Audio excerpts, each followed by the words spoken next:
فرزند زہرا یہ حالات برے ہیں۔ کاشانۂ بصیرت ایک ایسا مکمل یوٹیوب چینل جس پر محروم بصارت کے لیے بالخصوص اور تمام افراد کے لیے بالعموم سینکڑوں کی تعداد میں اسلامی کتب دستیاب ہیں۔ لہذا گزارش ہے کہ آپ اپنی ذمہ داری نبھاتے ہوئے کاشانۂ بصیرت کو سبسکرائب کرنے کے ساتھ ساتھ بیل آئیکن کو پریس کیجیے تاکہ آپ علم کے حصول کے ساتھ ساتھ مذہب اہل بیت کی اشاعت میں بھی اہم کردار ادا کرتے رہیں۔ کاشانۂ بصیرت، کاشانۂ بصیرت، کاشانۂ بصیرت۔ فرزند زہرا یہ حالات برے ہیں۔ السلام علیکم ورحمۃ اللہ وبرکاتہ۔ سامعین، آپ سماعت فرما رہے ہیں تاریخ اسلام میں بی بی عائشہ کا کردار جلد سوم۔ مؤلف ہیں علامہ سید مرتضیٰ عسکری صاحب، مترجم ہیں عطا محمد سردار نیا صاحب۔ آج ہم آپ کے سامنے اس کی 13ویں ریکارڈنگ پیش کر رہے ہیں جو کہ آخری ریکارڈنگ ہے۔ عنوان ہے معاویہ کے مقابلے میں بعض دلیروں کا کردار۔ پروپیگنڈے کی جنگ اتنی خطرناک تھی کہ ایمان کی اساس طوفان کی زد میں آ کر فنا ہو رہی تھی، اور بعض صحابہ اور تابعین نے معاویہ کی آواز پر لبیک کہہ کر اپنا خوب پیٹ بھرا۔ مملکت اسلامی کے بارسوخ افراد مسلمانوں کے بیت المال سے خریدے جانے لگے، اور ان لوگوں کو خوب سونے اور چاندی کی تھیلیاں دی جانے لگیں یا کسی حکومتی عہدے پر فائز کر دیا گیا، مگر ایک چھوٹا سا گروہ تھا جس نے دین اور شرافت کو مد نظر رکھتے ہوئے معاویہ کی ہواکاری نہیں بھری۔ ان لوگوں کو اتنا ستایا گیا کہ انہوں نے اپنی جان و مال سب کچھ راہ خدا میں قربان کر دیا، جس کا نتیجہ یہ ہوا کہ ہزاروں جھوٹی حدیثیں منظر عام پر آ گئیں اور اسلامی معاشرہ تاریک ماحول میں چلا گیا۔ ان گڑھی ہوئی حدیثوں کے ہوتے ہوئے کون انسان اسلام حقیقی کو پہچان سکتا تھا؟ اور دوسرے یہ کہ وہ ہزاروں افراد جو متقی و پرہیزگار تھے، وہ سختیوں کو جھیل کر موت کے دامن میں سو چکے تھے۔ ہم نے اس سے پہلے ان لوگوں کا تذکرہ کیا جنہوں نے معاویہ کے دام فریب میں آ کر جھوٹی حدیثیں گڑھی کہ انہی میں ایک سمرہ بن جندب ہے۔ یہ وہ شخص ہے جو معاویہ کے اشارے پر ناشتا رہا، جس کی وجہ سے اس کو بصرہ کی حکومت ملی۔ سمرہ کی سیاہ کاریوں کو چھوڑ کر صرف جو کوفے میں تباہیاں اور قتل اور غارت گری کا اس نے بازار گرم کیا تھا، اس کو طبری یوں بیان کرتا ہے کہ مشہور عالم ابن سیرین سے پوچھا گیا کہ سمرہ بن جندب نے کس کو قتل کیا ہے یا نہیں، کسی کو قتل کیا ہے یا نہیں۔ سیرین نے جواب دیا، تم لوگ سمرہ کے قتل کو شمار کر لو گے؟ ایک مرتبہ زیاد نے بصرہ میں اپنا جانشین بنا دیا تو 6 مہینے کے اندر اس نے 8000 بے گناہ مسلمانوں کو قتل کیا، جن میں 45 افراد وہ تھے جو حافظان قرآن تھے۔ یہ روایت طبری کی جلد نمبر 6 صفحہ نمبر 132، ابن اثیر جلد نمبر 3 صفحہ نمبر 189 پر ہے۔ طبری مزید کہتا ہے کہ جب معاویہ نے زیاد کی جگہ سمرہ بن جندب کو چند مہینے تک حاکم بصرہ بنا کر معزول کر دیا تو اس نے کہا، خدا معاویہ کو غارت کرے، خدا کی قسم میں نے جس طرح معاویہ کے حکم کو مانا تھا، اگر اسی طرح اپنے پروردگار کی اطاعت کرتا تو ہرگز مستحق عذاب نہ ہوتا۔ یہ روایت طبری کی جلد نمبر 6 صفحہ نمبر 164، ابن اثیر جلد نمبر 3 صفحہ نمبر 212 پر ہے۔ انہی میں سے دوسرا ضمیر فروش مغیرہ بن شعبہ تھا، جس نے 7 سال کچھ مہینے کوفے پر حکومت کی اور ایک لمحہ بھی حضرت علی علیہ السلام اور قاتلان عثمان پر نفرین کیے بغیر اور عثمان کے حق میں دعا کیے بغیر چین و سکون سے نہیں بیٹھا۔ البتہ مغیرہ اپنی چالاکی اور ذہانت کی وجہ سے حکومتی امور کو کبھی نرمیت اور خاطر مدارات کے ذریعے تو کبھی سختی سے انجام دیتا تھا۔ طبری لکھتا ہے، ایک روز مغیرہ بن شعبہ نے صحابی امام علیہ السلام ساسا بن سوہان سے کہا، ذرا کان کھول کر سن لو، ایسا نہ ہو کہ ایک دن تمہاری خبر عثمان کی بدگوئی کرتے ہوئے میرے کانوں تک پہنچے۔ اگر علی علیہ السلام کے فضائل کو بیان کرنا ہے تو اعلانی طور پر بیان نہ کرنا، بلکہ مخفی مقام پر بیان کرنا۔ جس طرح علی علیہ السلام کے فضائل تم جانتے ہو اسی طرح میں بھی واقف ہوں، لیکن کیا کروں، حکومت عموی کی طرف سے ڈنڈا ہے۔ علی علیہ السلام کو برا بھلا کہو، البتہ میں نے اکثر مقامات پر ان امور میں روگردانی کی ہے، مگر جہاں پر مجبور ہو جاتا ہوں تو اپنی محافظت کے لیے بعض جملے برائی کے کہہ ڈالتا ہوں۔ اگر زیادہ فضائل علی کے بیان کرنے کا شوق رکھتے ہو تو اپنے قریبی رشتہ داروں کے گھروں میں بیان کرنا، مگر مسجد اور شاہراہ پر بیان کرنا ایک ایسا مسئلہ ہے جس کو خلیفہ یعنی معاویہ برداشت نہیں کر سکتا اور نہ ہی اس سلسلے میں میرے عذر کو قبول کر سکتا ہے۔ یہ روایت طبری کی جلد نمبر 6 صفحہ نمبر 108 پر موجود ہے۔ آخری فرد زیاد بن ابیہ کی ہے، جس نے معاویہ کے حکم کو نافذ کرنے میں بہت مشکلات کا سامنا کیا۔ ہجر اور ان کے ساتھیوں کے ساتھ جو اس نے سلوک کیا تھا اس کو آپ نے ملاحظہ فرمایا، لیکن اس وقت اس واقعے کی ایک کڑی جو زیاد اور صفی بن فصیل کے درمیان آئی تھی اس کو بیان کر رہے ہیں ہم۔ ایک روز زیاد نے صفی کو بلوایا اور اس سے کہا، اے دشمن خدا، تم ابو تراب کے بارے میں کیا کہتے ہو؟ سیفی نے کہا، سیفی ہے سواد یہ فے چھوٹی ہے۔ سیفی نے کہا، ابو تراب کس کا نام ہے؟ زیاد نے کہا، تمہیں معلوم نہیں؟ ارے تم اچھی طرح سے اس کو پہچانتے ہو۔ سیفی نے کہا، مجھے معلوم نہیں۔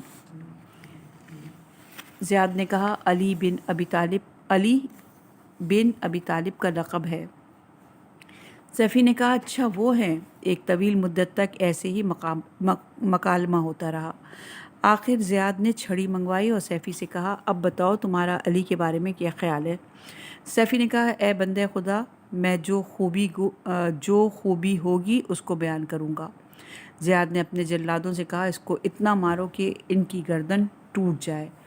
ان لوگوں نے سیفی کی خوب پٹائی کی۔ زیاد نے پھر پوچھا، اب علی علیہ السلام کے بارے میں کیا کہتے ہو؟ سیفی نے کہا، خدا کی قسم، اگر تم لوگ مجھے تلوار سے ٹکڑے ٹکڑے بھی کر دو تو وہی کہوں گا جو ان کی خوبی کی علامت ہے۔ زیاد نے کہا، اگر علی علیہ السلام پر نفرین نہیں کرو گے تو تمہاری گردن اڑا دوں گا۔ سیفی نے جواب دیا، تم میری گردن کو تن سے جدا کر سکتے ہو، مگر جس چیز کو سننا چاہتے ہو اس کو میری زبان سے نہیں سن سکتے۔ میں قتل ہو کر خوش نصیب بن جاؤں گا اور تم قتل کر کے بدبخت بن جاؤ گے۔ یہ سننا تھا کہ زیاد نے حکم دیا کہ اس کو زنجیروں میں جکڑ کر قید خانے میں ڈال دیا جائے۔ آخر اس شخص سیفی کو بھی ہجر اور ان کے ساتھیوں کے ساتھ شہید کر دیا گیا۔ دوسرا واقعہ یہ ہے کہ زیاد نے ہجر موت کے اطراف سے 2 آدمیوں کو معاویہ کے پاس بھیجا اور اس نے خط میں لکھا کہ یہ لوگ دین علی اور ان کے چاہنے والے ہیں۔ معاویہ نے جواب دیا، جو بھی دین علی اور ان کی اطاعت میں ہیں ان کو قتل کر کے ان کی لاشوں کو پامال کر دو۔ زیاد نے ان دونوں محبان علی کو کوفے کے دارالامارہ پر سولی چڑھا دی۔ ایک دوسرا خط معاویہ کے پاس یہ لکھا گیا کہ قبیلہ خشعمی کے فرد نے میرے سامنے علی علیہ السلام کی مدح سرائی کی ہے اور عثمان کو برے الفاظ سے یاد کیا ہے۔ اس سلسلے میں تمہارا حتمی فیصلہ کیا ہے؟ معاویہ نے جواب دیا، اس شخص کو زندہ درگور کر دو۔ زیاد نے یہ کام معاویہ کے کہنے پر انجام دیا کہ لوگ خوف اور دہشت کے مارے فضائل علی علیہ السلام کو بیان نہ کر سکیں۔ اور یہ روایت طبری کی جلد نمبر 6 صفحہ نمبر 160، ابن اسیر جلد نمبر 3 صفحہ نمبر 209، اغانی جلد نمبر 16 صفحہ نمبر 10، ابن عساکر جلد نمبر 2 صفحہ نمبر 379 پر موجود ہے۔ مورخین نے زیاد کی تباہ کاریوں کے سلسلے میں بہت کچھ تحریر کیا۔ خود ابن عساکر لکھتا ہے، ایک روز زیاد نے تمام اہل کوفہ کو دعوت دی۔ جب مسجد کوفہ لوگوں سے بھر گئی تو زیاد نے اس جمع غفیر کو حکم دیا کہ تم لوگ علی علیہ السلام پر نفرین کرو، اور یہ روایت ابن عساکر جلد نمبر 2 صفحہ نمبر 517 پر موجود ہے۔ مسعودی لکھتے ہیں کہ زیاد نے اہل کوفہ کو اپنے قصر میں بلوایا اور ان لوگوں سے کہا، تم لوگ علی علیہ السلام کو برا بھلا کہو اور اپنے مامورین سے جتا دیا کہ اگر کوئی شخص علی علیہ السلام پر نفرین کرنے سے کترائے تو اس کی گردن فوراً اڑا دو۔ مگر خوش قسمتی یہ رہی کہ اس وقت مرض طاعون میں مبتلا ہو گیا اور اس دنیا سے مر کھپ گیا۔ اس طرح اہل کوفہ نے چین و سکون کا سانس لیا۔ یہ روایت مروج الذہب جلد نمبر 3 صفحہ نمبر 30 پر موجود ہے۔ عمرو بن حمق خزائی کی ذات وہ تھی جس کا شمار بہادروں میں ہوتا تھا، مگر حاکم کوفہ زیاد نے ان کے قتل کا فرمان جاری کر دیا۔ یہ امام علیہ السلام پر تبرہ نہ بھیجنے کے ڈر سے جنگل میں جا کر چھپ گئے، لیکن حاکم کوفہ زیاد کے ظالم سپاہیوں نے ان کو چراغ کے ذریعے ڈھونڈنا شروع کیا۔ آخرکار عراق کے تپتے صحرا کے ایک غار میں ان کو گرفتار کر لیا گیا اور حاکم کوفہ کی خدمت میں پیش کیا گیا، مگر عمرو بن حمق خزائی نے امام علیہ السلام کو کچھ نہ کہا، جس کے بدلے میں ان کو زیاد نے قتل کرا دیا۔ پھر ان کے سر کو معاویہ کے پاس بھیجا۔ اس نے حکم دیا کہ اس سر کو بازار میں لٹکا دیا جائے تاکہ لوگ اس سر سے عبرت لیں۔ چند دنوں بعد اس سر کو عمرو بن حمق کی بیوی کے پاس بھیجا گیا، جو خود اسی محبت یعنی علی علیہ السلام کی وجہ سے قید خانے کی صحبتوں کو برداشت کر لی تھی۔ جب انہوں نے اپنے شوہر کے کٹے ہوئے سر کو دیکھا تو حسرت و یاس کے مارے یہ کہا، کتنا زمانہ ہو گیا کہ تم لوگوں نے میرے شوہر کو مجھ سے چھڑا دیا، لیکن اب اس کے سر کو میری خدمت میں تحفہ بنا کر پیش کرتے ہو۔ ارے یہ تحفہ بڑا قیمتی ہے۔ یہ روایت ابن تشبیہ کی المعارف صفحہ نمبر 127، استیاب جلد نمبر 2 صفحہ نمبر 517، اصحابہ جلد نمبر 2 صفحہ نمبر 526، ابن کثیر جلد نمبر 8 صفحہ نمبر 48، المعابرس صفحہ نمبر 490 پر موجود ہے۔ عنوان ہے بلاد اسلامی کے ممبروں سے امیر المومنین پر نفرین۔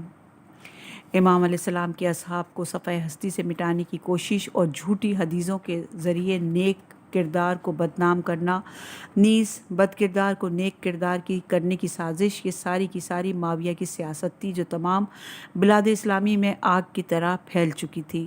زیاد بن ابیہ اور معاویہ کے دیگر حکمرانوں نے اس سیاست کو ترویج دینے میں بہت مشکلات کا سامنا کیا تھا، اور اس سلسلے میں مورخین نے ان حکمرانوں کی زیادتی اور تباہکاریوں کو بیان بھی کیا ہے۔ یہ تمام تباہکاریاں اور گندی سیاست بنی امیہ کے دور میں دیکھنے میں آتی ہے، کیونکہ ان لوگوں نے مسلمانوں کے ذہن اور دماغ کو اسی لیے حقائق سے دور رکھا تھا تاکہ تمام بلاد اسلامی کے ممبروں سے حضرت علی علیہ السلام کو برا بھلا کہا جائے، اور صرف ایک سیستان کا صوبہ تھا جو معاویہ کے حکم کو نہیں مان رہا تھا، اور ایک مرتبہ کے علاوہ اہل سیستان نے ممبروں سے حضرت علی علیہ السلام کو برا بھلا نہیں کہا۔ اس ایک مرتبہ کے بعد سیستانیوں نے عموی ارکان خلافت سے عہد و پیمان کیا کہ ہم کو حضرت علی علیہ السلام پر نفرین کرنے سے باز رکھا جائے، اور در حالانکہ اس زمانے میں شہر اسلامی کے دو مقدس ترین شہروں مکہ اور مدینہ میں ممبروں سے امام علیہ السلام پر لعنت بھیجی جا رہی تھی۔ یہ روایت ہے یاقوت ہموئی جلد نمبر 5 صفحہ نمبر 38، جو کہ مصر سے شائع ہوئی تھی۔ ضمیر فروش خطیبوں نے خاندان علوی کے سامنے امام علی علیہ السلام کے بزرگوں پر لعن طعن کی تھی، جنہیں مورخین نے نقل کیا ہے، لیکن ان میں تمام واقعات کو چھوڑتے ہوئے صرف ایک واقعہ پیش کر رہے ہیں۔ ایک مرتبہ عمرو بن عاص نے ممبر سے حضرت علی علیہ السلام کو خوب برا بھلا کہا۔ جب یہ اتر گیا تو اس کے بعد مغیرہ بن شعبہ ممبر پہ آ گیا۔ اس نے بھی امام علیہ السلام کے حق پر نازیبہ کلمات زبان پر جاری کیے۔ در حالانکہ اس مجلس میں حضرت امام حسن مجتبیٰ موجود تھے۔ حاضرین نے امام علیہ السلام سے ان دونوں عمرو عاص مغیرہ کا جواب دینے کے لیے کہا۔ حضرت صلی اللہ علیہ وآلہ وسلم کی ایک صورت میں جواب دینے کی پیشکش کو قبول کر لیا کہ اگر میں حق بات کہوں تو تم سب میری تصدیق کرنا، اور اگر ناحق کہوں تو الیاس باللہ میری تکذیب کرنا۔ امام علیہ السلام اس عہد و پیمان کے بعد ممبر پر گئے اور حمد الہی کے بعد عمرو اور مغیرہ سے خطاب کرتے ہوئے کہا، تم دونوں سے خدا کی قسم دے کر پوچھتا ہوں کہ آیا تم دونوں بھول گئے ہو جو رسول صلی اللہ علیہ وآلہ وسلم نے مہار پکڑنے والے کو اور مرکب ہنکانے والے کو نیز سوار پر لعنت بھیجی تھی، جن میں ایک فلاں شخص معاویہ تھا۔ یہ روایت یہاں پہ حاشیے میں لکھا ہے کہ سوار ابو سفیان تھا، مہار تھامنے والا یزید بن ابو سفیان تھا، نیز ہنکانے والا معاویہ تھا، اور پیغمبر اسلام صلی اللہ علیہ وآلہ وسلم نے ان تینوں پر لعنت بھیجی تھی۔ حاضرین نے کہا، آپ سچ کہتے ہیں۔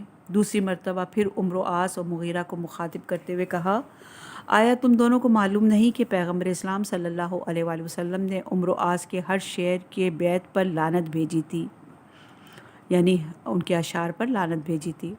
اور یہاں حاشیے میں لکھا ہے کہ عمرو آس نے عصر جاہلیت میں ایک قصیدہ رسول اللہ صلی اللہ علیہ وآلہ وسلم کی مذمت میں کہا تھا کہ آن حضرت نے بددعا کر کے خداوند عالم سے درخواست کی کہ اس کی ہر شعر پر ایک لعنت بھیجے۔ تمام لوگوں نے کہا خدا کی قسم آپ سچ کہتے ہیں۔ اور یہ روایت ہے تطہیر اللسان صفحہ نمبر 55 پہ۔ لیکن جو مومن اور اہل بیت علیہ السلام کے چاہنے والے تھے کبھی بھی خطبوں میں نیز جس نشست میں علی علیہ السلام کو برا بھلا کہا جاتا تھا اس میں شریک نہیں ہوتے تھے، اور قبل اس کے کہ خطبہ دیا جائے مسجد کو چھوڑ دیتے تھے۔ یہی وجہ تھی کہ جو معاویہ کے حکمرانوں نے حکم خدا اور رسول صلی اللہ علیہ وآلہ وسلم کو بدل دیا تھا، اور جس نماز میں پہلا خطبہ تھا اس کو بعد میں پڑھا گیا۔ کتاب محلی میں ابن حزم رقم تراز ہیں۔ بنی امیہ کی حکومت میں سب سے پہلے جو کام انجام دیا گیا وہ یہ تھا کہ خطبہ نماز کو نماز پر مقدم کر دیا گیا۔ ان لوگوں نے اپنے نامشروع فعل کی توجیہ اور تعویل اس طرح کی کہ لوگ نماز ختم ہونے کے بعد چلے جاتے ہیں، خطبے کو نہیں سنتے ہیں، لیکن حقیقت تو یہ ہے کہ ان لوگوں نے اتنا علی علیہ السلام کو برا بھلا کہا کہ نمازی اپنی نماز تمام کر کے مسجد سے بھاگ جاتے تھے، اور مسلمان کا یہ فعل صحیح معنوں میں درست اور حق پر تھا۔ صحیح بخاری اور صحیح مسلم نیز حدیث کی دوسری معتبر کتابوں میں ابو سعید خضری سے یوں نقل کیا ہوا ہے کہ میں سعید حاکم مدینہ مروان کے ساتھ عید الاضحیٰ اور عید الفطر کی نماز عید گاہ میں پڑھنے گیا۔ کثیر بن سلت کے بنائے ہوئے ممبر کے قریب جیسے ہی مروان پہنچا تو اس پر چڑھ گیا اور نماز سے پہلے خطبہ دے ڈالا۔ میں نے اس کو لاکھ روکا مگر وہ نہ مانا۔ جب خطبہ دے کر مروان نیچے اترا تو میں نے اس سے کہا خدا کی قسم تم نے تو دین اور شریعت کو بدل ڈالا۔ مروان نے کہا اے ابو سعید جن چیزوں کو تم بنام دین سمجھتے ہو وہ تمام کی تمام دنیا سے اڑ گئی ہیں۔ ابو سعید نے کہا خدا کی قسم ان بدعتوں سے بہتر یہ ہے کہ تم کچھ جانتے ہی نہیں۔ مروان نے کہا اگر نماز سے پہلے خطبہ نہ دیتے تو لوگ میرے خطبے کو ہرگز نہیں سنتے، اسی وجہ سے میں نے نماز سے پہلے خطبہ دے دیا ہے۔ یہ روایت بخاری کی جلد نمبر 2 صفحہ نمبر 111، مسلم کی جلد نمبر 3 صفحہ نمبر 20، سنن بن ابی داؤد جلد نمبر 1 صفحہ نمبر 178، ابن ماجہ جلد نمبر 1 صفحہ نمبر 386، بقیہی جلد نمبر 3 صفحہ نمبر 297، مسند احمد جلد نمبر 3 صفحہ نمبر 20 پر موجود ہے۔ یہ سب روایات۔ عنوان ہے بعض لوگوں کا لعنت سے گریز۔ خلافت اموی کے حکام اور مامورین نے صرف عام لوگوں سے حضرت علی علیہ السلام پر لعنت نہیں بھجوائی بلکہ اصحاب رسول صلی اللہ علیہ وآلہ وسلم جو اسلام کی معرفت رکھنے کی وجہ سے زیادہ مستحق پیروی تھے ان سے بھی کہا کہ میرے حکم کو مانیں اور علی علیہ السلام پر لعنت بھیجیں۔ سہیل بن سعد کہتے ہیں کہ ایک روز آل مروان کہ ایک حاکم نے مدینے میں طلب کیا اور مجھ سے کہا کہ تم علی علیہ السلام پر لعنت بھیجو۔ میں نے حاکم مدینہ کی بات کو ٹھکرا دیا۔ حاکم نے کہا اچھا ابو تراب پر لعنت بھیج دو۔ سہیل نے کہا حضرت علی علیہ السلام کو سارے ناموں میں سب سے زیادہ محبوب نام ابو تراب تھا، اور جب لوگوں نے اسی نام سے یاد کیا تو آپ بہت خوش ہوئے۔ حاکم مدینہ نے کہا مجھے اس نام کی داستان سے مطلع نہ کرو اور خوش ہونے کا سبب بتاؤ۔ میں نے کہا ایک مرتبہ پیغمبر اکرم صلی اللہ علیہ وآلہ وسلم جناب سیدہ علیہ السلام کے گھر پر تشریف لائے اور علی علیہ السلام کو وہاں موجود نہ پا کر اپنی بیٹی سے پوچھا تمہارے چچا زاد بھائی کہاں ہیں؟ فاطمہ نے کہا میرے اور ان کے درمیان تھوڑا سا سخت کلامی ہو گئی ہے۔ اس کے بعد انہوں نے گھر میں آرام نہیں کیا اور باہر چلے گئے۔ حضرت صلی اللہ علیہ وآلہ وسلم نے ایک شخص سے کہا جا کر دیکھو کہ علی کہاں ہیں۔ اس نے جب مسجد میں حضرت علی علیہ السلام کو لیٹے ہوئے دیکھا تو رسول اکرم صلی اللہ علیہ وآلہ وسلم سے جا کر کہا وہ مسجد میں سو رہے ہیں۔ جب رسول اکرم صلی اللہ علیہ وآلہ وسلم نے علی کو خاک میں اٹے ہوئے دیکھا تو بڑی مہربانی سے ان کے جسم سے خاک کو جھاڑا اور کہا اٹھو ابو تراب اٹھو۔ یہ روایت صحیح مسلم جلد نمبر 7 صفحہ نمبر 124 پر ہے۔ ابو تراب کے معنی مٹی کو دوست رکھنے والا ہے۔ بنی امیہ نے یہ گمان کر لیا کہ علی علیہ السلام کی یہ کیفیت ذلیل اور حقیر ہے، در حالانکہ ان کو یہ بھی نہ معلوم ہو سکا کہ یہ لقب خود علی علیہ السلام کے کمال کی دلیل ہے، جو اس طرح رسول اکرم صلی اللہ علیہ وآلہ وسلم آپ سے لطف اور مہربانی سے پیش آ رہے تھے، ورنہ بنو امیہ لوگوں سے یہ نہ کہتے کہ ابو تراب پر لعنت بھیجو۔ عامر بن سعد جو خود اس واقعے کا چشمدید گواہ ہے، کہتا ہے ایک مرتبہ معاویہ نے میرے باپ سعد کو اپنی خدمت میں بلایا اور ان سے کہا تم علی علیہ السلام کو برا بھلا کیوں نہیں کہتے؟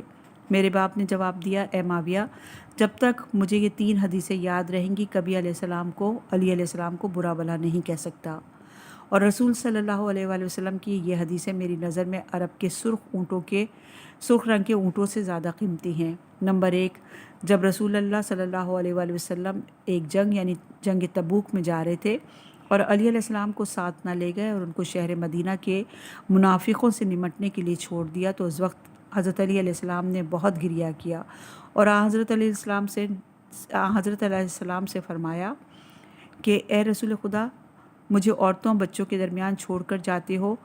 تو میں نے اپنے کانوں سے رسول اکرم صلی اللہ علیہ وآلہ وسلم کو یہ فرماتے ہوئے سنا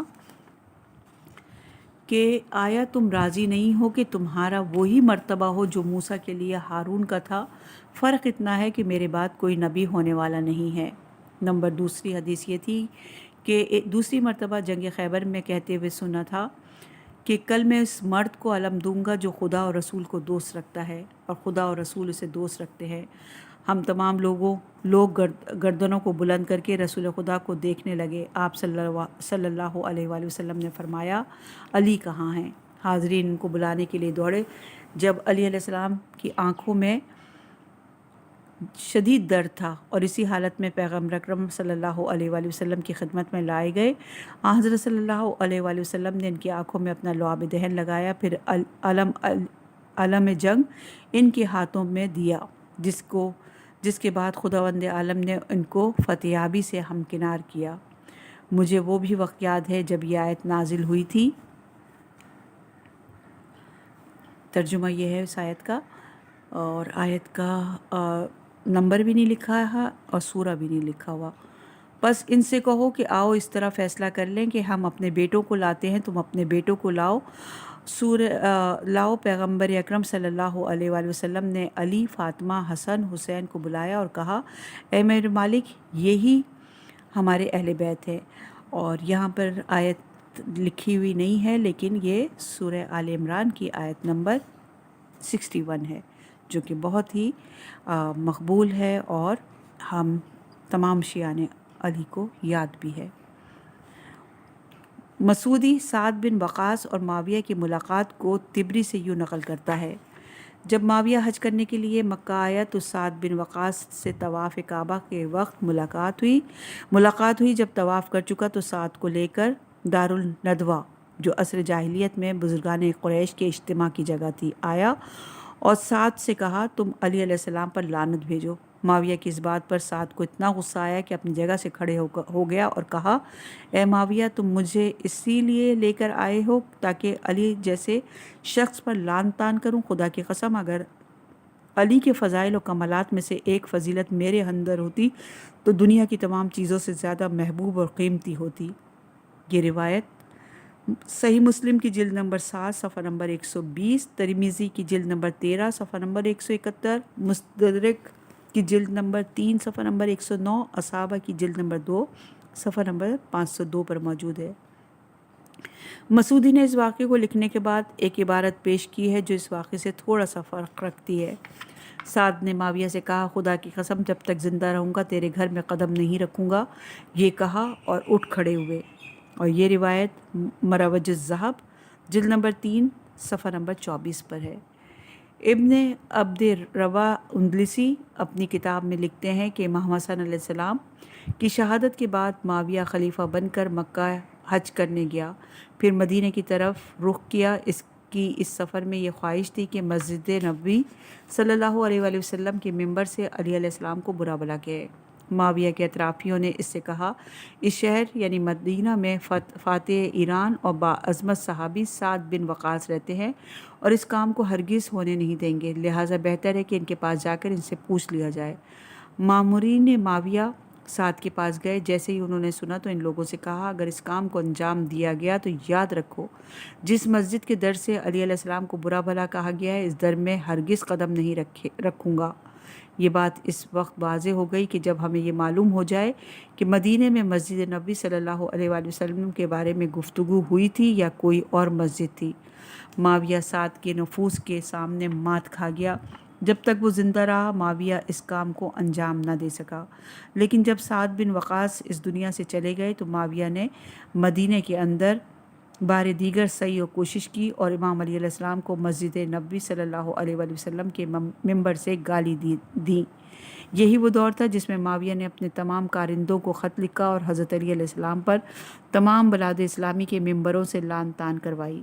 زوجہ رسول صلی اللہ علیہ وسلم ام سلمہ نے کئی خطوط معاویہ کے پاس بھیجے جن میں ان باتوں کو لکھا کہ اے معاویہ تو تمام ممبروں سے علی علیہ السلام اور ان کے ساتھیوں پر نفرین کروا رہا ہے، جبکہ یہ نفرین خدا اور رسول پر ہو رہی ہے۔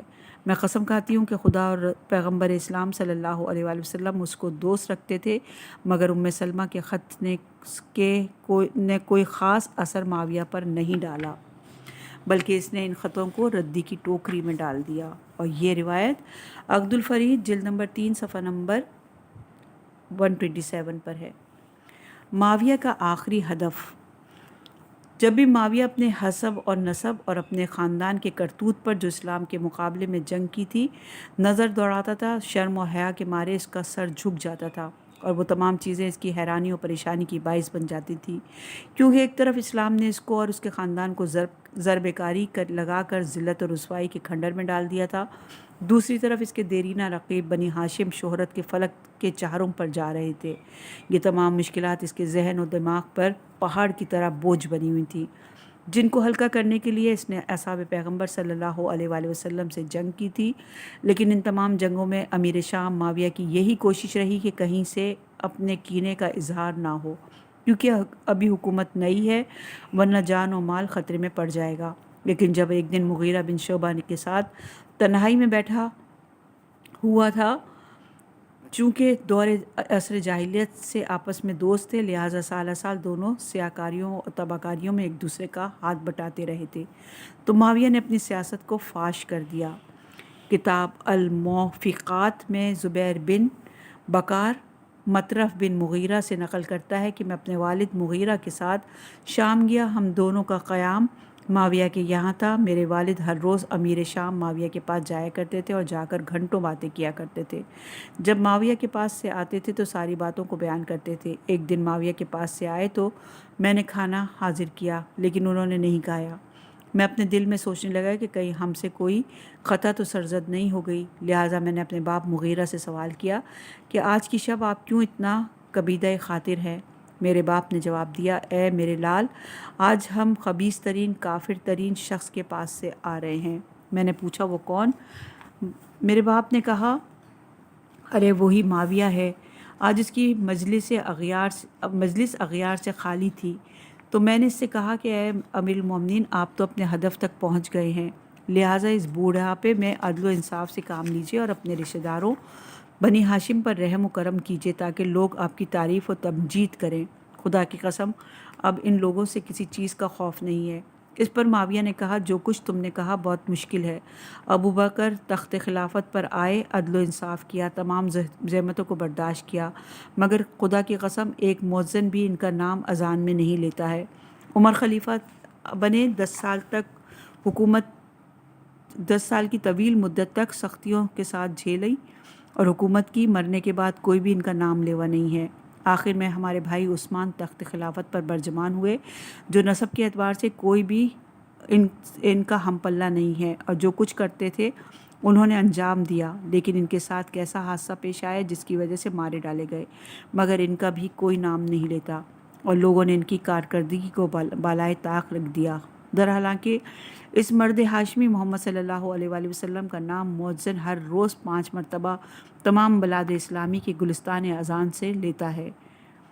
اشہد ان لا الہ الا اللہ اشہد ان محمد الرسول اللہ۔ اے مغیرہ تم ہی فیصلہ کرو، ایسی صورت میں کون سا اچھا کام اور کس کا نام باقی رہ سکتا ہے؟ خدا کی قسم جب تک اس نام کو نہ مٹا دوں گا اس وقت تک چین و سکون سے نہیں بیٹھوں گا۔ یہ روایت مروج الذہب جلد نمبر 9 صفحہ نمبر 49، شرح نہج البلاغہ جلد نمبر 1 صفحہ نمبر 463 پر موجود ہے۔ رسول خدا صلی اللہ علیہ وآلہ وسلم کی شہرت عامہ سے معاویہ کا سینہ آگ کی بھٹی ہو رہا تھا، کیونکہ معاویہ کے بھائی ماموں اور دوسرے رشتہ داروں کو جنگ بدر میں مارا تھا، لہٰذا اسلام کو مٹانے کے لیے اس نے ان 2 سیاستوں کا انتخاب کیا۔ اس کی پہلی سیاست یہ تھی کہ جس کا خلاصہ یہ ہے کہ بنی ہاشم کے ایک فرد بھی زمین پر زندہ نہ رہے۔ یہ بات صرف میں نہیں کہہ رہا بلکہ اس کی وضاحت خود مولائے کائنات امیر المومنین نے بھی کی ہے۔ خدا کی قسم معاویہ چاہتا ہے کہ کوئی بنی ہاشم کا ایک فرد بھی روئے زمین پر باقی نہ رہے اور خدا کا نور بجھ جائے۔ در حالانکہ خداوند عالم اپنے نور کو تمام عالم میں پھیلا کر رہے گا، چاہے کافروں کو برا ہی کیوں نہ لگے۔ اور یہ روایت مروج الذہب جلد نمبر 3 صفحہ نمبر 28 پر موجود ہے۔ معاویہ کی دوسری سیاست یہ تھی کہ بنی ہاشم کے نام و نشان کو صفحہ ہستی سے مٹایا جائے۔ اسی لیے جھوٹی حدیثوں اور سیرت و تاریخ کا ایک بڑا کارخانہ کھولا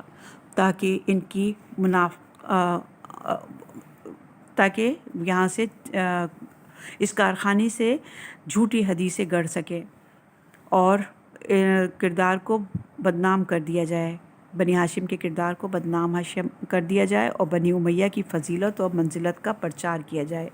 یہی وجہ تھی کہ اس نے رسول خدا صلی اللہ علیہ وآلہ وسلم کی لعنت والی حدیث جو خود اس کے اور ابو سفیان یا خاندان اموی کے کسی فرد جیسے عمرو بن عاص کے سلسلے میں تھی کے مقابلے میں رسول اسلام صلی اللہ علیہ وآلہ وسلم سے جھوٹی حدیث منسوب کر کے لوگوں کے درمیان پرچار کرائی کہ بارہا میں انسان ہوں۔ اگر غصے کی حالت میں کسی پر غلطی سے لعنت بھیج دی ہے یا اس کی مذمت کر دی ہے تو اس لعن و طعن کے بدلے میں اس کے گناہوں کو معاف کر دے تاکہ پاک و پاکیزہ ہو جائے۔ ان جعلی حدیثوں نے معاویہ کے حق میں شمشیر بزن کا کام کیا۔ ایک طرف رسول اکرم صلی اللہ علیہ وآلہ وسلم نے جو کچھ اس کے یا اس کے خاندان والوں کے سلسلے میں کہا تھا جو حقیقت میں سچ تھا، ان حدیثوں سے اس نے داغدار دامن کو پاک کو صاف کر لیا۔ دوسری طرف پیغمبر اکرم صلی اللہ علیہ وآلہ وسلم کو ایک معمولی انسان دکھایا کہ انہوں نے جو کچھ کہا تھا وہ سب غصے میں کہا تھا، جبکہ آپ لوگ اچھی طرح سے جانتے ہیں کہ خداوند عالم اپنے رسول کے اخلاق و کردار کی کتنی تعریف و تمجید کی ہے اور ان کو خلق العظیم سے یاد کیا ہے، اور آپ کے متعلق سورہ آل عمران میں بھی ارشاد فرمایا ہے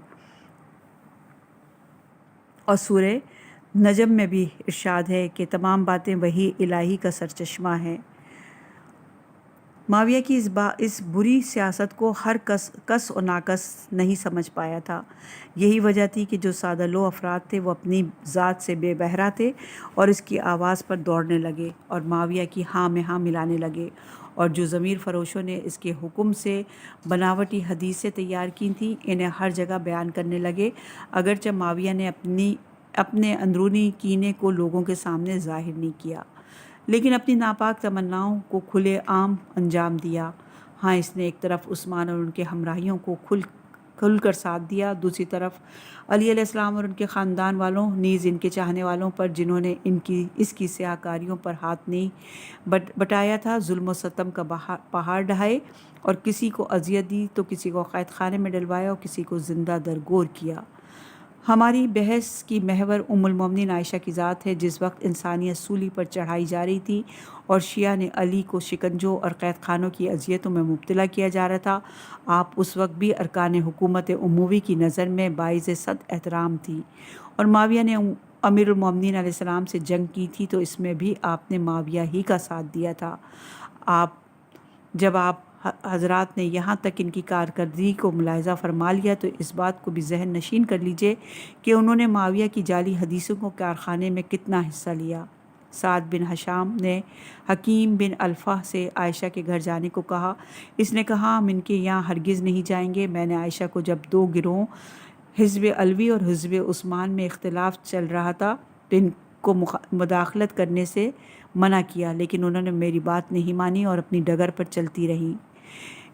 یہ روایت مسند احمد جلد نمبر 6 صفحہ نمبر 56، تہذیب التہذیب جلد نمبر 2 صفحہ نمبر 444 پر موجود ہے۔ یہ جو افلاح نے عائشہ کے بارے میں کہا حزب علوی اور حزب عثمان کے اختلاف میں مداخلت کی، اس کا مطلب یہ ہے کہ آپ نے پہلے دیکھا نیز آئندہ ملاحظہ فرمائے کہ عائشہ نے ان حالات میں عثمان کی پارٹی کی خوب تعریف و تمجید کی اور ان کے حق میں رسول اسلام صلی اللہ علیہ وآلہ وسلم سے جھوٹی حدیثوں کو منسوب کر کے بیان کیا۔ انہوں نے حزب علوی کی خدمت میں یقیناً حدیثیں گڑھی ہوں گی، انہی باتوں کی وجہ سے حکیم افلاح نے ان کو منع کیا، لیکن انہوں نے اس کی بات پر کان نہیں دھرا۔ عنوان ہے عائشہ کی ایک حدیث۔ احمد بن حنبل اپنی مسند میں نعمان بن بشیر سے نقل کرتے ہیں، معاویہ نے ایک خط دے کر عائشہ کے یہاں بھیجا۔ اس نے اس خط کو عائشہ کی خدمت میں پیش کیا اور آپ نے فرمایا، اے میرے لال، میں نے جو کچھ پیغمبر اسلام صلی اللہ علیہ وآلہ وسلم سے سنا اس کو تم سے بیان نہ کروں؟ نعمان نے کہا ضرور بیان کیجیے۔ عائشہ نے کہا، ایک روز ہم اور حفصہ رسول اللہ کی خدمت میں بیٹھے ہوئے تھے کہ آپ نے فرمایا کتنا اچھا ہوتا کہ کوئی بات کرنے والا آ جاتا۔ عائشہ نے کہا، اے رسول خدا، ہم اپنے باپ ابو بکر کو بلائیں؟ حضرت صلی اللہ علیہ وآلہ وسلم نے جواب دیا، نہیں۔ رسول خدا نے بار دیگر اپنی خواہش بیان کی۔ حفصہ نے کہا، میں اپنے باپ عمر کو بلاؤں؟ حضور خاموش رہے۔ اس کے بعد رسول اسلام نے ایک شخص کو بلایا اور چپکے سے اس کے کان میں کچھ کہا اور وہ آدمی چلا گیا۔ تھوڑی دیر بعد عثمان آ گئے۔ حضرت صلی اللہ علیہ وسلم نے ان سے خوب باتیں کی۔ گفتگو کے دوران میں نے سنا کہ حضور یہ فرما رہے ہیں کہ اے عثمان، عنقریب خداوند متعال میں تمہارے جسم پر ایک لباس سے خلافت پہنانے والا ہے۔ اگر لوگوں نے اس لباس کو تم سے چھیننے کی کوشش کی تو تم اس کو ہرگز نہ اتارنا۔ رسول خدا نے اس فقرے کو 3 بار دہرایا۔ نعمان بن بشیر کہتا ہے کہ میں نے کہا، اے ام المومنین، یہ حدیث عثمان کی مخالفت کرتے وقت اور لوگوں کو ان کے خلاف بھڑکاتے وقت یاد نہیں رہی تھی؟ عائشہ نے کہا، اے نعمان، میں اس کو ایسا بھول گئی تھی گویا کبھی سنا ہی نہیں تھا۔ جواب نے ایسے وقت میں رسول خدا کی ایک حدیث عائشہ کو یاد آئی اور قاصد سے بیان فرمائی۔ رسول خدا نے عثمان کے بارے میں وصیت کی تھی کہ آئندہ کا خلیفہ عثمان ہے اور پھر لباس خلافت کو ہرگز جسم سے نہ اتارنا۔ غور طلب بات یہ ہے کہ اس خط سے حدیث کا کیا ربط ہے؟ آیا معاویہ نے اپنے خط میں ان سے سفارش کی تھی کہ عثمان کا دفاع کریں، یا کہ جب قاصد امیر شام معاویہ کے یہاں پلٹ کر جائے تو ان کی حدیث کو معاویہ سے بیان کرے، یا کوئی دوسری بات تھی؟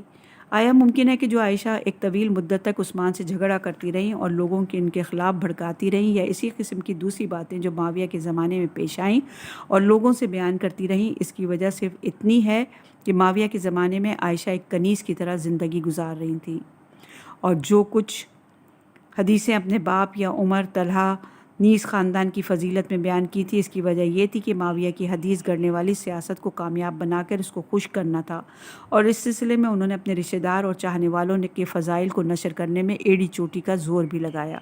اسی لیے محاورہ بھی ہے کہ جس کو چوٹ لگتی ہے اس کو درد ہوتا ہے۔ ہم نے ان بحثوں میں نہ کسی کے فضائل کو بڑھا چڑھا کر بیان کیا اور نہ ہی ہمارا مقصد کسی کی عیب جوئی کرنا تھا، بلکہ ہمارا واحد ہدف یہ تھا کہ ان حدیثوں کی جانچ پڑتال کی جائے جو رسول اسلام صلی اللہ علیہ وآلہ وسلم سے جھوٹ منسوب کر کے بیان کی گئی ہیں، جس کو انشاءاللہ اس کتاب کے آخری بحث میں ملاحظہ فرمائیں گے۔ عنوان ہے تحقیق اور نتیجہ۔ تحقیق اور نتیجہ۔ ہم نے اس سے پہلے زندگانی عائشہ کی اچھی طرح تحقیق کی تاکہ ان کی سیاسی اور اجتماعی و معاشرتی کارناموں کے ساتھ ان کے اغراض و مقاصد سامنے آ جائیں۔ اب اس کے پیش نظر میں ان چیزوں کو پیش کروں گا کہ وہ کون سی چیزیں باعث بنی جنہوں نے حدیث نقل کرنے پر مجبور کیا۔ اگر اس کا خلاصہ کیا جائے تو یہ ہوگا کہ عائشہ ایک تیز ترار عورت کے ساتھ ساتھ ایک بہترین خطیبہ تھیں جس کے ذریعے عالم و جاہل سب کے افکار اور قلوب کو جذب کر لیتی تھیں، ایک بہترین سیاستدان تھیں جس کی وجہ سے لشکر عظیم کو کنٹرول کر لیتی تھیں۔ ان کا عوام میں اتنا اثر و رسوخ تھا کہ ایک اشارے پر لوگوں کو خلیفہ وقت کے خلاف ایسا بھڑکا دیا کہ انہوں نے اس کی بساط حکومت کو پلٹ دیا۔ عائشہ جاہ و حشم کی بھوکی عورت کا نام ہے جس کو حاصل کرنے میں کسی چیز سے خوف نہیں کھایا گیا، بلکہ کسی نہ کسی طرح اس کو حاصل کرتی رہی۔ انہوں نے اپنے چاہنے والوں کے ساتھ اتنا مہربانی کی کہ حد سے آگے بڑھ گئی، اپنے خاندان اور اپنے مخالفوں کی نسبت اتنی کینہ توز تھی کہ ان کے دشمنوں سے مرنے مارنے پر آ جاتی تھیں۔ المختصر یہ کہ ایسی عورت تاریخ میں ڈھونڈنے سے بھی نہ ملے گی۔ اگر کوئی بات اپنے خاندان یا چاہنے والوں کے حق میں کہہ دی تو سب کی زبان پر چڑھ جاتی تھی اور تاریخ کے صفحات میں زندہ و جاوید رہ جاتی تھی، تاکہ لوگوں کے لیے مشعل راہ بن جائے اور آنے والی پیڑھیاں ان کی معرفت و شہرت سے پہچان لیں۔ اگر کوئی بات اپنے دشمنوں کو شکست دینے کے لیے بیان کر دی تو تاریخ نے ہمیشہ کے لیے اپنے دامن میں جگہ دے دی، یا یوں کہوں کہ اس نے کسی کی حمایت یا مخالفت میں کوئی بات کسی سے کہہ ڈالی تو یہ بات مسافروں اور کاروانوں کے ذریعے ایک دوسرے تک پہنچ جاتی تھی اور لوگ اس کو حدیث سمجھ کر ایک شہر سے دوسرے شہر تحفہ سمجھ کر لے جاتے تھے۔ آخر میں یہ باتیں کتابوں میں منتقل ہو گئیں اور آنے والی نسلوں نے ان باتوں کو حدیث کا نام دے دیا۔ یہ تمام باتیں خود ام المومنین عائشہ کی عظمت اور منزلت کی بڑی دلیلیں ہیں۔ ہم نے جب عائشہ کے چہرے کو تاریخ کی حقیقت میں دیکھا اور جن لوگوں نے ان کی ذات کو عظمت کے سائنچے میں ڈھال کے پیش کیا تو ان دونوں میں بہت فرق پایا، لیکن جن لوگوں نے ان کی عظمت کا گیت گایا ان سے میری ایک درخواست ہے، عائشہ کے بطن سے ایک رسول صلی اللہ علیہ وآلہ وسلم کا بیٹا دکھا دیجئے تاکہ یہ دونوں فضیلتیں حقیقت سے کوسوں دور رہیں۔ ہمیں صدر اسلام کی شخصیتوں کی اپنی طرف سے تعریف نہیں کرنی چاہیے، کیونکہ ایسی صورت میں مدح و ثناء خیالی ہو کر رہ جائے گی جس کی کوئی حیثیت نہیں ہے۔ ہماری پیش کی ہوئی ساری باتیں حقیقت سے تعلق رکھتی ہیں۔ عنوان ہے زندگانی عائشہ کی تحقیق کا مقصد۔ ہم نے بار بار کہا اور آخر میں پھر کہتے ہیں کہ ام المومنین عائشہ نے اپنے مقاصد تک پہنچنے کے لیے دو زبردست چیزوں کا سہارا لیا۔ نمبر 1، عائشہ نے اپنی پوری زندگی زوجہ رسول صلی اللہ علیہ وآلہ وسلم نیز ام المومنین کے لقب کا سہارا لیا اور اس سے اپنی طرف لوگوں کی توجہ مبذول کرائی اور اسی مؤثر حربے کو استعمال کر کے اپنے مخالفوں کی زد و کوب کی اور اپنے چاہنے والوں کی ہمت افزائی۔ نمبر 2، وقت کی نزاکت کو دیکھتے ہوئے پیغمبر اسلام سے ان کی حدیث نقل کی یا اپنی قابلیت جھاڑنے کے لیے زوجیت کا فائدہ اٹھا کر جھوٹے حدیثیں گڑھی۔ عائشہ نے جن جگہوں پر رسول خدا کی بیوی ہونے کے ناطے فائدہ اٹھایا اس کو اس مختصر بحث میں بیان کرنا بہت مشکل ہے، لیکن نمونے کے طور پر 2-3 حدیثیں پیش کر رہے ہیں۔ نمبر 1، مسلم اپنی صحیح میں نقل کرتے ہیں کہ عائشہ فرماتی ہیں کہ جب رسول خدا صلی اللہ علیہ وآلہ وسلم بستر مرگ پر تھے تو انہوں نے ہم سے فرمایا، اے عائشہ اپنے باپ ابو بکر اور بھائی کو بلا لاؤ تاکہ ایک وصیت لکھ دوں، کیونکہ مجھے ڈر ہے کہ کہیں لوگ آرزو نہ کرنے لگیں اور کہنے والے یہ نہ کہنے لگے کہ میں خلافت کا زیادہ مستحق تھا، در حالانکہ خدا اور مومنین ابو بکر ہی کو چاہتے ہیں۔ نمبر 2، صحیح بخاری میں ہے کہ عائشہ فرماتی ہیں کہ جب رسول خدا پر مرض نے شدت پکڑ لی تو عبد الرحمن بن ابو بکر نے فرمایا، ہڈی یا کوئی تختی لے آؤ تاکہ میں ابو بکر کے حق میں نوشتہ لکھ دوں تاکہ میرے بعد کوئی اس ابو بکر سے خلافت کے سلسلے میں جھگڑا نہ کرنے لگے۔ عبد الرحمن ادھر تختی وغیرہ لینے گئے تو پیغمبر اسلام نے فرمایا، اے ابو بکر خدا اور مومنین تمہارے سلسلے میں تھوڑا سا بھی اختلاف نہیں رکھتے ہیں۔ آپ نے دیکھا عائشہ نے ان 2 حدیثوں سے اپنے باپ کی حکومت و خلافت کو رسول کی بیماری سے ملتے جلتے واقعات سے کس طرح ثابت کر دیا اور اپنے باپ کی خلافت کے لیے 2 دلیلیں پیش کر دیں۔ نمبر 3، جب عائشہ کے روابط عثمان سے مسالمت آمیز تھے تو ان کی خوب مدد کی اور ان کی حکومت کی حمایت میں بولتی رہی اور زوجیت رسول صلی اللہ علیہ وآلہ وسلم سے فائدہ اٹھاتے ہوئے عثمان کے حق میں ایک حدیث بھی گڑھ لی جس کو صحیح مسلم نے عائشہ سے نقل کیا ہے کہ میں رسول خدا کے ساتھ ایک چادر میں آرام کر رہی تھی، ابو بکر آ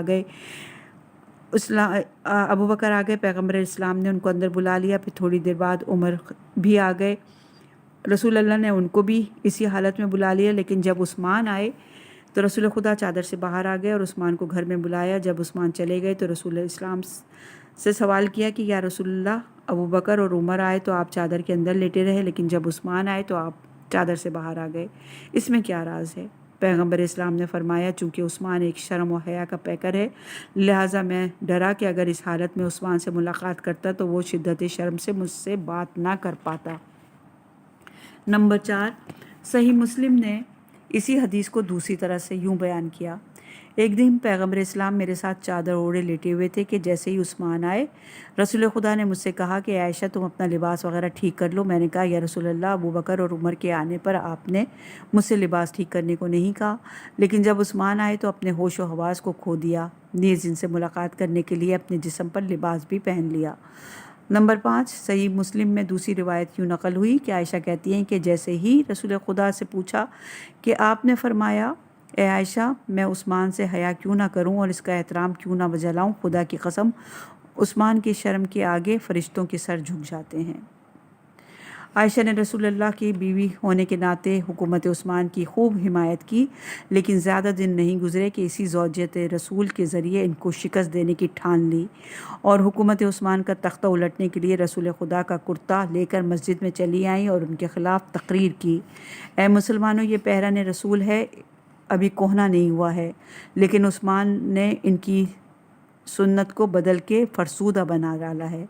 ایک مرتبہ حکومت عثمان کو الٹنے کے لیے پیغمبر اسلام کی نالین مبارک لے کر مسجد میں آ گئیں، اور تیسری مرتبہ رسول کی داڑھی کے بالوں کو لوگوں کی خدمت میں پیش کیا۔ ان واقعات سے آپ نے ملاحظہ فرمایا کہ عائشہ نے عثمان کے خلاف کبھی رسول کی نالین مبارک تو کبھی داڑھی کے بال، کبھی پیراہن کے ذریعے ان کی حکومت کو گرانے کی کوشش کی، اور ان تمام چیزوں سے لوگوں کے جذبات اور احساسات سے کھیلنا چاہا، کیونکہ روابط خراب ہونے کے بعد عائشہ کے اغراض و مقاصد دوسرے تھے، جو زوجت رسول صلی اللہ علیہ وآلہ وسلم سے فائدہ اٹھاتے ہوئے اپنی چال چل رہی تھیں۔ قتل عثمان کے بعد تاریخ کے صفحات پلٹے تو ان پر پرانی باتوں کو بالکل بھول گئیں اور بار دیگر ان کے فضائل کو بیان کرنے میں جٹ گئیں، اور زوجت رسول سے اس میدان میں بھی خوب فائدہ اٹھایا، کیونکہ اس وقت ان کے اغراض و مقاصد و سیاست دوسری تھی۔ نمبر 6، جب معاویہ نے تمام حکمرانوں کو یہ حکم دیا کہ عثمان کی تعریف کی جائے، ان کے فضائل و کمال کو بیان کرنے کے لیے جھوٹی حدیث کا کارخانہ کھول دیا جائے، تو اس وقت عائشہ فرزادہ معاویہ سے عثمان کے سلسلے میں ایک شگفتہ آمیز حدیث نقل کرتی ہیں کہ رسول اکرم نے ایک مصاحب کی خواہش کی تو میں نے اپنے باپ ابو بکر کو پیش کیا، حفصہ نے اپنے باپ عمر کو بڑھایا، لیکن پیغمبر اسلام نے ہم دونوں کی پیشکشوں کو ٹھکرا دیا۔ پھر ایک شخص کو بلایا اور آہستہ سے اس کے کچھ کان میں کہا۔ تھوڑی دیر بعد عثمان گھر میں آ گئے اور رسول خدا نے ان سے خوب باتیں کی اور میں نے خود سنا کہ آپ نے ان سے فرمایا کہ عثمان، خداوند عالم عنقریب تمہارے جسم پر ایک لباس خلافت پہنانے والا ہے، اور لوگ اس پیراہن کو اتارنے کی کوشش کریں تو ہرگز نہ اتارنا۔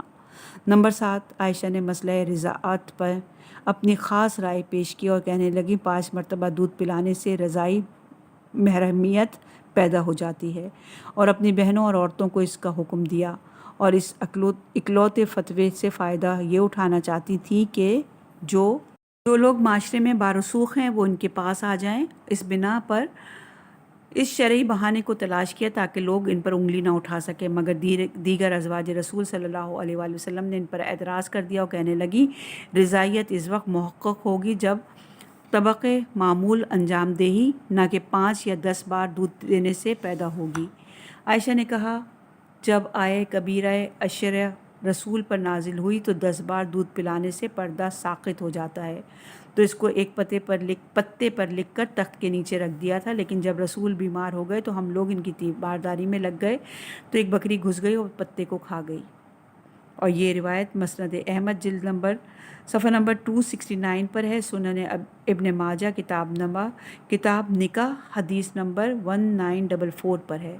صحیح مسلم جو دوسری روایت عائشہ سے نقل ہوئی ہے وہ یہ کہ قرآن میں یہ آیت عشر رضاعیت رسول کے زمانے میں موجود تھی، پھر یہ آیت خموسون معمولات سے منسوخ کر دی گئی۔ پھر عائشہ تعلقیہ لگاتی ہیں کہ جب رسول اس دنیا سے چلے گئے تو یہ قرآن میں تھی اور لوگ اس کی تلاوت بھی کرتے تھے، اور یہ صحیح مسلم کی کتاب رضا صفحہ نمبر 1075 پر موجود ہے۔ ام المومنین عائشہ کے کہنے کا مطلب یہ ہے کہ 5 مرتبہ دودھ پلانے سے محرمیت پیدا ہو جائے گی، اور میرے فتوے کی دلیل قرآن کی آیت تھی۔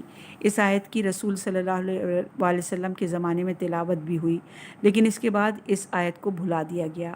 آپ نے چند حدیثیں ملاحظہ فرمائی، یہ ساری نمونہ تھیں جو عائشہ نے زوجیت رسول سے فائدہ اٹھاتے ہوئے گڑھی تھی۔ اور معاشرے کو تحفے میں پیش کی تھیں۔ اگر آپ ان کی حدیثوں کی چھان بین کریں گے تو دیکھیں گے کہ ازواج پیغمبر میں سے کسی اور نے ان کی روایت نہیں کی، اور انہی کی جعلی حدیثوں کی وجہ سے آج پیغمبر اسلام کا چمکتا ہوا چہرہ دھندلاتا نظر آ رہا ہے، اور انہی حدیثوں نے حضرت صلی اللہ علیہ وسلم کو ایک معمولی انسان بنا دیا۔ تعجب کی بات تو یہ ہے کہ اس زمانے سے لے کر آج تک مسلمان سوائے شیعوں کے رسول اکرم صلی اللہ علیہ وآلہ وسلم کی سیرت و حیات کو عائشہ ہی کی روایتوں میں تلاش کرتے ہیں۔ یہ مسئلہ غور طلب ہے کہ پیغمبر اسلام کی واقعی شخصیت ایک مسلمان سے ڈھکی چھپی رہے، کیونکہ حاکمان وقت کی یہی کوشش تھی کہ اگر رسول کی معرفت ہو تو ام المومنین عائشہ کی حدیثوں سے ہو اور اس میں کسی دوسرے کا دخل نہ ہو، جبکہ آپ حضرات نے دیکھا ان جھوٹی حدیثوں نے کس طرح رسول اسلام کی حقیقی شخصیت کو مجروح کرنے بلکہ نیست و نابود کر دیا ہے۔ ان تمام باتوں کے کہنے کا مطلب یہ ہے کہ اگر رسول اسلام کی ذات کو پہچاننا ہے تو سب سے پہلے ضروری اس بات کی ہے کہ عائشہ کی حدیثوں کو کھنگالا جائے، تب جا کر رسول اسلام کے چہرے سے تاریخ اور تحریف کے ضخیم پردے خود بخود اٹھ جائیں گے، اور یہ بھی جان لیا جائے کہ اسلام حقیقی کی شناخت موقوف ہے رسول اسلام کی واقعی ذات پر۔ اسی لیے میں نے اس کتاب میں عائشہ کی زندگی کو تاریخ کے آئینے سے پیش کیا ہے، اور انشاءاللہ پھر ان کی حدیثوں کی چھان بین کروں گا۔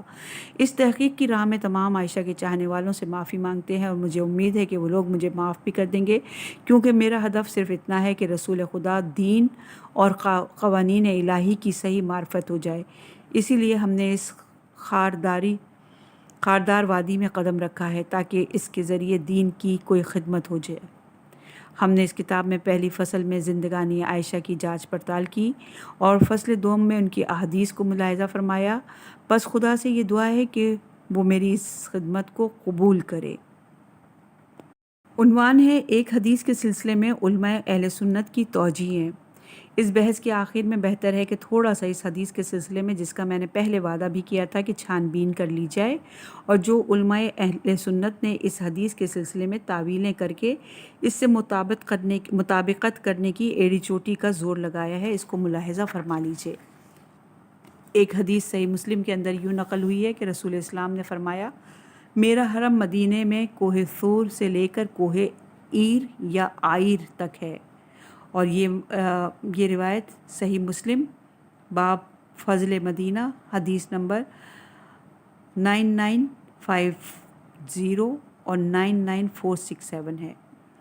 اس کے ذریعے راویوں نے زور لگا کر مکہ کی طرف مدینے میں بھی حرم اور حدود حرم کو بیان کیا، لیکن اس کام کو کر کے بہت بڑی غلطی کی، کیونکہ ایک حرم کی حدود کوہ طور کو بنانا اور در حالانکہ کوہ طور مکہ میں ہے، جس میں پیغمبر اسلام ہجرت کرتے وقت اسی پہاڑ کے غار میں چھپے تھے، اور یہ روایت طبری کی جلد نمبر 2 صفحہ نمبر 378 میں ہے، اور مدینہ کے اندر اس نام کا کوئی پہاڑ نہیں ہے، جیسا کہ بزرگ دانشوروں نے اس کی وضاحت بھی کی ہے، جن میں چند یہ ہیں۔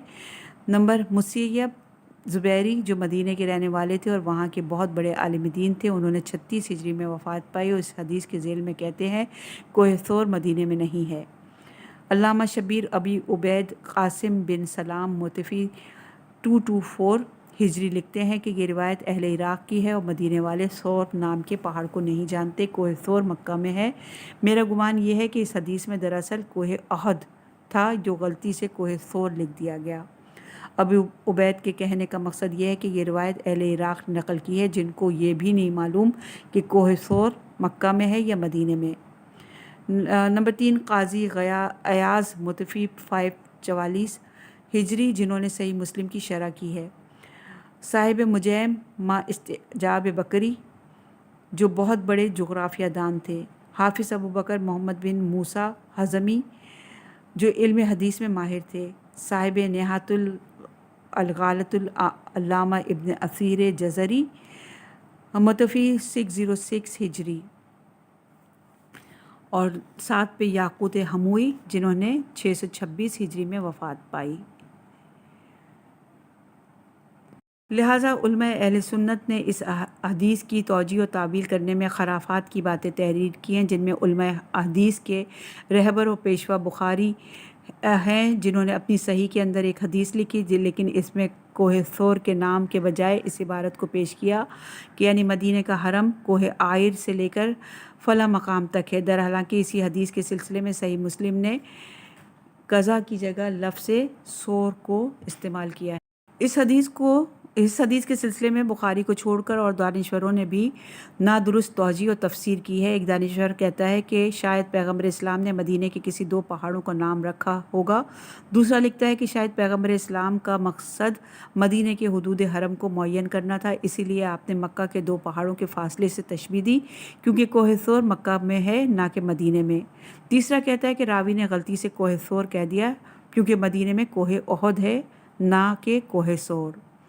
چوتھے نے روایت کے اندر پہاڑ کا نام ہی نہیں لکھا تاکہ کوئی اعتراض نہ کرے، اور ان کے علاوہ دوسروں نے اس حدیث کی توجیہ و تعویل دوسرے ہی انداز میں کی ہے، اور یہ تعویل کا سلسلہ تقریباً 7 صدی تک وسیع پیمانے پر چلتا رہا. چنانچہ محدث حنبلی عبدالسلام بن محمد بن مزروع بصری نے اس حدیث کا زبردست حل نکالا اور مدینہ میں کوہ احد کے نزدیک ایک کوہ ثور کو پیدا کر دیا. پھر اعتراض کے خوف سے یہ لکھ دیا کہ اہل مدینہ اس پہاڑ کو جانتے ہیں. پھر عبداللہ مطری جو کہ 765 ہجری میں اپنے والد بزرگوار محمد مطری نے انہی مطالب کو یوں نقل کیا ہے کہ اہل مدینہ پشت در پشت کوہ احد کے بغل میں کوہ ثور نامی پہاڑ کو جانتے ہیں، اور یہ پہاڑ سرخ رنگ کا اور بہت چھوٹا ہے. گویا سب سے پہلے مدینہ میں کوہ ثور کو ابن مزروع نے کشف کیا، پھر اس کے بعد عبداللہ مطری نے اس کے انکشافات نے اپنی نئی تحقیق پیش کی. لیکن حافظ اور عالم علم حدیث یحییٰ نووی 676 نے اپنی مشہور شرح میں اس قسم کی کوئی بات نہیں لکھی، جبکہ ان کے پہلے والے بزرگ عالموں نے اس حدیث کی توجیہ و تعویل کرنے میں ایڑی چوٹی کا زور لگایا تھا، جس کو آپ نے پہلے ملاحظہ فرما لیا. پھر عالم لغت علامہ ابن منظور متفی 711 نے اپنی کتاب اللسان العرب میں لفظ ثور میں مدینہ کے پہاڑ کا تذکرہ نہیں کیا، جبکہ یہ دونوں ایک بڑے عالم اور ماہر علم حدیث اور لغت تھے. یا یہ کہا جائے کہ دونوں اس جغرافیائی انکشاف سے باخبر نہ ہو سکے یا انہوں نے ان لوگوں پر اعتماد نہیں کیا. البتہ آپ یہ بھی جان لیں کہ یہ دونوں عالم زمانے کے اعتبار سے ابن مزروع کے بعد کے تھے. اگر ان دونوں نے اپنی کتابوں میں ان کے انکشافات اور اختراع کو جگہ نہیں دی تو پھر اوروں نے کیسے اپنی کتابوں میں لکھ مارا؟ جیسے محب الدین طبری کتاب الاحکام میں، فیروز آبادی کتاب قاموس میں، ابن حجر عسقلانی فتح الباری میں، یا زبیدی نے تاج العروس میں ابن مزروع کی چھوڑی ہوئی پھلجھڑی کو لکھا. لیکن ہمارے زمانے کے علماء کی غیرت اس حدیث کی توجیہ و تفسیر کرنے میں گزشتہ عالموں سے زیادہ بڑھ گئی اور اس پر اتنا زور آزمائی کی کہ کوہ ثور کی حقیقت کو جاننے کے باوجود اس کو مدینہ کے جغرافیائی نقشے میں لا کر گھسیٹ دیا. جیسے مؤلف کتاب آثار المدینہ استاد عبدالقدوس نے صفحہ 139 میں کوہ ثور کو مدینہ کے نقشے میں پیش کیا ہے، اور ان سے ڈاکٹر محمد حکیل کی کتاب منزل الوحی کے صفحہ نمبر 512 میں اسی نقشے کو چھاپا ہے. پھر کتاب کے صفحے 440 پر لکھتے ہیں کہ میں نے اس نقشے کو کتاب آثار المدینہ سے حاصل کیا ہے، اور یہ روایت شرح صحیح مسلم تحقیق محمد فواد عبدالباقی میں موجود ہے.